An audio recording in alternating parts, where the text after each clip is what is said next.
আসসালামু আলাইকুম, সবাইকে স্বাগতম জানাচ্ছি আরও একটি নতুন রেসিপি দেখার জন্য। আজ তৈরি করে দেখাবো সবচেয়ে সহজ একটি আইসক্রিমের রেসিপি। যে প্রচণ্ড গরম পড়ছে, এই গরমে একটু ঠান্ডা ঠান্ডা আইসক্রিম পেলে কিন্তু মন প্রাণ একদম ঠান্ডা হয়ে যায়। আর সেটা যদি হয় ঘরে তৈরি করা, তাহলে তো কথাই নেই।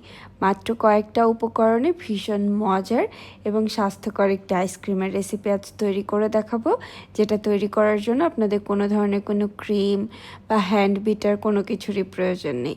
কনডেন্স মিল্কও লাগবে না। বাইরে থেকে আইসক্রিম না কিনে বাসায় এটা খুব সহজে তৈরি করে ছোট থেকে বড় সবাইকে এটা সার্ভ করতে পারবেন।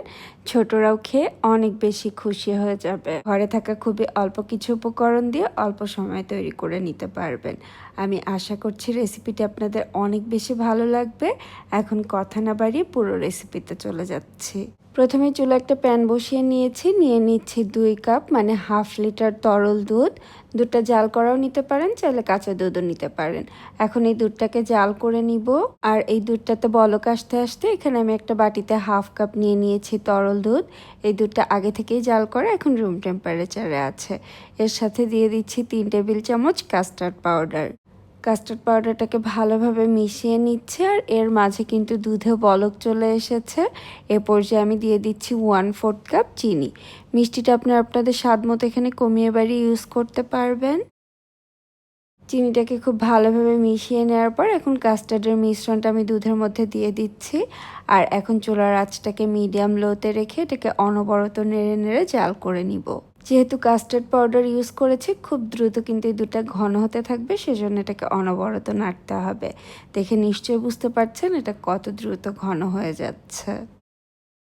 বেশ কিছুক্ষণ দুধটাকে জাল করে নেওয়ার পরে দেখে নিশ্চয়ই বুঝতে পারছেন এটা বেশ অনেকটাই ঘন হয়ে এসেছে। এর পর্যায়ে আমি এটাকে চুলা থেকে নামিয়ে নিচ্ছি, কেননা এটা ঠান্ডা হওয়ার পরে আরও কিছুটা ঘন হয়ে আসবে। কাস্টার্ডের মিশ্রণটা এখন পুরোপুরি ঠান্ডা হয়ে এসেছে, আর আমি একটু দেখিয়ে দিচ্ছি এটা কতটা ঘন হয়ে এসেছে। আজ আমি কাস্টার্ড আইসক্রিম তৈরি করব, তবে এই কাস্টার্ড আইসক্রিমে কিছুটা ফ্লেভার আনার জন্য আমি এখানে একটা আম নিয়ে নিয়েছি। পাকা একটা মিষ্টি আম এটাতে ইউজ করব। আমটাকে ছোট ছোট পিস করে কেটে আমি একটা ব্লেন্ডারের জারে নিয়ে নিচ্ছি। আর এখানে একটা নিয়েছি পাকা কলা, কলাটাও আমি ব্লেন্ডারের জারে ছোট ছোট পিস করে নিয়ে নিচ্ছি। কলা এবং আম দুটোই কিন্তু অপশনাল, আপনারা যদি দিতে না চান সেক্ষেত্রে চাইলে কিন্তু শুধু কাস্টার্ডের মিশ্রণটাকে ব্লেন্ড করে নেবেন। আর যদি কলা বা আম দুইটা ইউজ করতে না চান, যে কোনো একটা ইউজ করলেও হবে। আমি দুইটাই ইউজ করছি, এটা বেশ হেলদিও হবে আর এটা খেতেও কিন্তু অনেক বেশি ভালো লাগবে। এভাবে যদি কখনো ট্রাই না করে থাকেন, একবার অবশ্যই ট্রাই করে দেখবেন। আশা করছি আপনাদের অনেক বেশি ভালো লাগবে। কলার আমটাকে ছোট ছোট পিস করে কেটে নেওয়ার পরে আমি কাস্টার্ডের মিশ্রণটা এখন সম্পূর্ণ ঢেলে নিচ্ছি। এখন এই সব কিছুকে একসাথে একদম স্মুথ করে আমি ব্লেন্ড করে নিচ্ছি। সব কিছুকে একসাথে খুব ভালোভাবে ব্লেন্ড করে নেওয়ার পরে দেখে নিশ্চয়ই বুঝতে পারছেন খুব সুন্দর একটা কালার চলে এসেছে। এখন এই কাস্টার্ডের মিশ্রণটাকে আমি 2টা বাটিতে ঢেলে নিচ্ছি। আপনারা যে বাটিতে আইসক্রিম সেট করতে চান সেই বাটিতে এটাকে ঢেলে নিতে পারেন, চাইলে আইসক্রিমের মোল্ডও সেট করতে পারেন। আমি 2টা বাটিতে ঢেলে নেওয়ার পরে এগুলোকে 2 থেকে 3 ঘন্টার জন্য ডিপ ফ্রিজে রেখে দিচ্ছি। 3 ঘন্টা পরে বাটি দুইটাকে আমি ফ্রিজ থেকে বের করে নিয়ে এসেছি। দেখে নিশ্চয়ই বুঝতে পারছেন এটা কিছুটা বরফ হতে শুরু করেছে। যখন এরকম কিছুটা বরফ হয়ে আসবে তখন এটাকে আবারও খুব ভালোভাবে একটু নেড়ে মিশিয়ে নিচ্ছি। আর এই মিশ্রণটাকে আমি আবারও ব্লেন্ডারের জারে নিয়ে এটাকে আবারও খুব ভালোভাবে ব্লেন্ড করে নিব।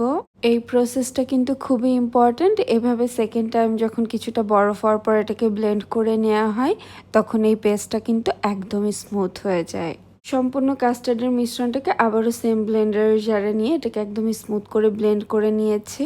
কাস্টার্ডের এই মিশ্রণটা দেখে নিশ্চয়ই বুঝতে পারছেন এটা দেখতে কতটা আরও ঠিক হয়ে এসেছে। এখন আমি 2টা বাটিতে আবারও এই মিশ্রণটাকে ঢেলে নিচ্ছি আর একটু ট্যাপ করে নিচ্ছি, ভেতরে যে এয়ার বাবলগুলো হয়েছে সেগুলো বের হয়ে যাবে।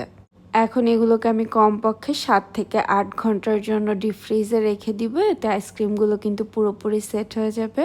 আপনারা চাইলে সারা রাতের জন্য রেখে দিতে পারেন। আমি আইসক্রিমগুলোকে সারা রাতের জন্য রেখে দিয়েছিলাম, এগুলোকে এখন ফ্রিজ থেকে বের করে নিয়ে এসেছি আর মোল্ড আউট করে আপনাদের একটু দেখিয়ে দিচ্ছি কত সুন্দরভাবে এগুলো সেট হয়েছে। যেহেতু এগুলো আইস হয়ে থাকে, খুব ইজিলি কিন্তু এটা মোল্ড আউট হয়ে আসবে না। 2-3 মিনিটের জন্য বাইরে রেখে দিলেই দেখবেন খুব ইজিলি এটা মোল্ড আউট হয়ে আসবে। আর ওপরে কিছুটা পেস্তা বাদাম দিয়ে দিয়েছি, এতে এটা দেখতে এবং খেতেও ভালো লাগবে। এখন পিস করে আপনাদের দেখিয়ে দিচ্ছি, দেখে নিশ্চয়ই বুঝতে পারছেন ভেতরটা কতটা স্মুথ হয়েছে। বাইরের কেনা যে কোনো আইসক্রিমের থেকে এটা খেতে কিন্তু অসম্ভব মজার হয়। যেহেতু এটাতে দুধ, আম, কলা এই ধরনের জিনিস ইউজ করা হয়েছে, এটা কিন্তু খুবই স্বাস্থ্যকর। বাচ্চাদেরও দিতে পারেন, তারাও অনেক খুশি হয়ে খাবে আর আপনিও খুশি হয়ে যাবেন যে হেলদি কিছু খাচ্ছে। আমার বাসায় সবার এই আইসক্রিমটা খুবই পছন্দ হয়েছে। রেসিপিটি আপনারাও ট্রাই করতে পারেন, আর ট্রাই করে কেমন লাগলো সেটা আমাকে কমেন্ট সেকশনে জানাতে ভুলবেন না। একটা আপুর অনেক বেশি রিকোয়েস্ট ছিল, আমি রিকোয়েস্টটা রাখার চেষ্টা করেছি। আশা করছি রেসিপিটা আপু আপনার ভালো লেগেছে। আজকের মতো এখানেই বিদায় নিচ্ছি, আবার নতুন কোনো রেসিপি নিয়ে চলে আসবো। সবাই অনেক বেশি ভালো থাকবেন আর আমাদের জন্য দোয়া করবেন। আল্লাহ হাফেজ।